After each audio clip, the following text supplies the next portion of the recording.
En tournée en Afrique depuis le 17 octobre, Recep Tayyip Erdogan, le président turc était à Lomé hier mardi. À ce rendez-vous ont pris également part les présidents burkinabé et Roch-Marc Christian Kaboré et libérien Georges Meni Opon-Weah. Lomé s'est donc vu tenir un mini-sommet sous-régional avec la Turquie. Cette rencontre en terre togolaise semble être le point d'orgue du rapprochement entre les deux pays, Togo et Turquie, qui ont en amont procédé à la signature de nombreux accords et opéré des voyages officiels de part et d'autre. Si les deux pays ont vu leurs relations bilatérales renforcées ces derniers mois, c'est sans aucun doute à cause des similitudes que partagent les deux dirigeants en ce qui concerne la démocratie.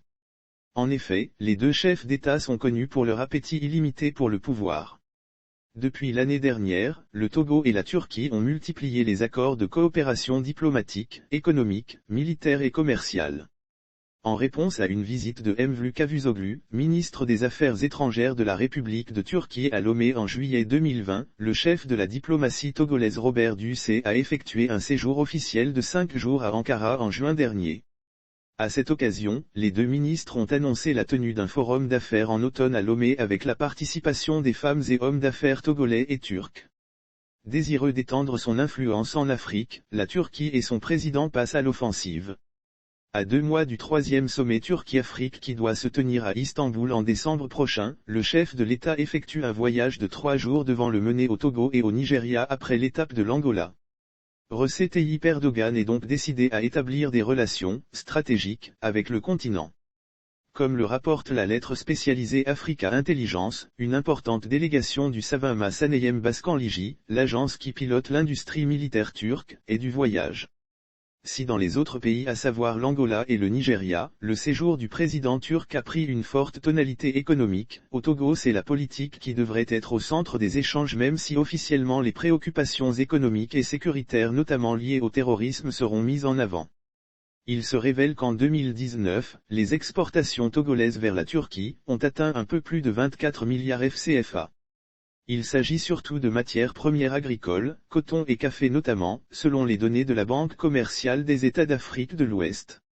Des chiffres qui montrent que du point de vue purement économique, le Togo n'est surtout pas la destination la plus attractive en Afrique. Et Erdogan le sait. Mais il se trouve que sur le plan politique, le jeune doyen togolais s'est rendu incontournable en Afrique de l'Ouest. De ce fait, si la Turquie veut développer son influence politique en Afrique de l'Ouest, il faut nécessairement qu'elle passe par Lomé. Et les deux dirigeants, au regard de leur vision politique proche, n'ont apparemment pas du mal pour s'entendre. Et pour cause, prétextant une tentative de putsch en 2016, le président turc, au pouvoir depuis 2003, a renforcé ses pouvoirs.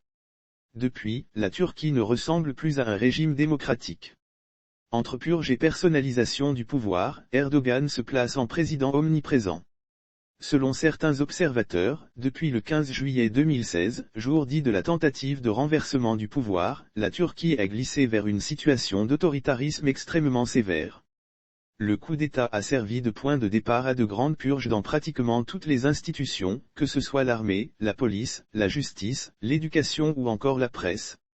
En effet, le putsch dit avorté a désarmé l'opposition et le président turc en a profité pour renforcer ses propres pouvoirs.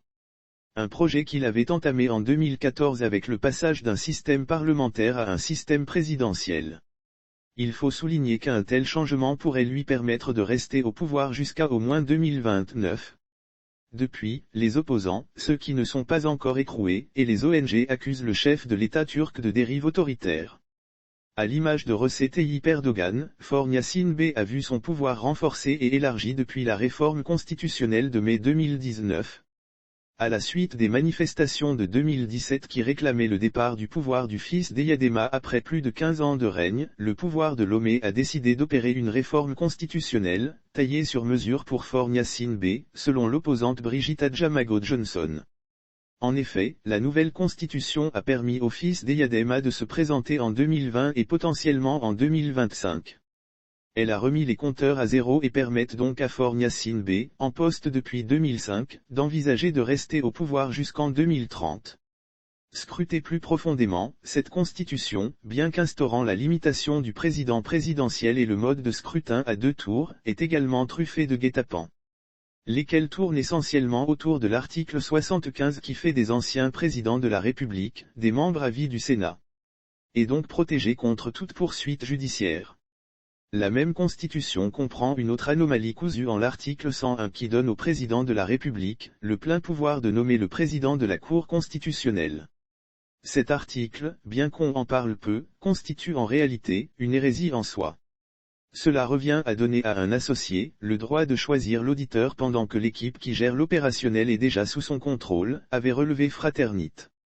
En outre, à la suite d'une réforme de la loi sur les manifestations des partis politiques ou des organisations sont soit interdites soit réprimées. Parallèlement, les opposants et autres voix discordantes sont sous menace constante avec un espionnage à grande échelle grâce à des logiciels espions israéliens et indiens. Les médias critiques sont également visés par des suspensions, infondées, selon les Nations Unies. En somme, Faure Gnassingbé et Recep Tayyip Erdogan partagent une conception similaire du pouvoir. Celle de le conserver à vie quoi qu'il en coûte, d'où le piétinement des valeurs démocratiques. Mais à la différence du Togo, en seulement une trentaine d'années, la Turquie est passée d'un pays en voie de développement à la 19e puissance économique du monde. Le Togo sous Faure Gnassingbé a déjà fait la moitié du parcours depuis 2005 que le fils d'Eyadema a promis élever son pays au moins au rang de la Tunisie, admirateur avoué qu'il était de l'ex-dictateur tunisien Ben Ali. Mais le pays qui le seul port en eau profonde de la côte ouest africaine traîne toujours à la queue des classements déjà dans sa sous-région.